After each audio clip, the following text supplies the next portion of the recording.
એક નાનકડા ગામમાં સુદામા નામના ગરીબ બ્રાહ્મણ રહેતા હતા. તેઓ ભગવાન શ્રીકૃષ્ણના બાળપણના મિત્ર હતા. ગરીબી એટલી હતી કે ઘણીવાર પરિવારને પૂરતું ભોજન પણ મળતું નહોતું. એક દિવસ તેમની પત્નીએ કહ્યું, તમે તમારા મિત્ર શ્રીકૃષ્ણને મળવા દ્વારકા જાઓ. તેઓ જરૂર તમારી મદદ કરશે. સુદામા મિત્રને મળવાની ઈચ્છાથી દ્વારકા જવા નીકળ્યા. ભેટ તરીકે તેમની પાસે માત્ર થોડા પૌવા હતા. ઘણા દિવસોની યાત્રા પછી તેઓ દ્વારકા પહોંચ્યા.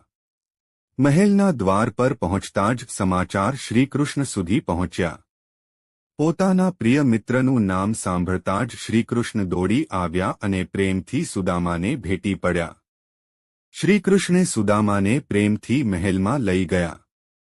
તેમણે પોતાના મિત્રના પગ ધોયા અને ખૂબ આદર આપ્યો. સુદામા લાવેલા થોડાક પૌવા શ્રીકૃષ્ણે આનંદથી સ્વીકાર્યા. સુદામા પોતાની ગરીબી વિશે કંઈ બોલી શક્યા નહીં.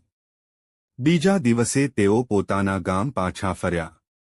ત્યાં પહોંચીને તેમણે જોયું કે તેમની ઝૂંપડીના સ્થાને ભવ્ય મહેલ ઊભો હતો.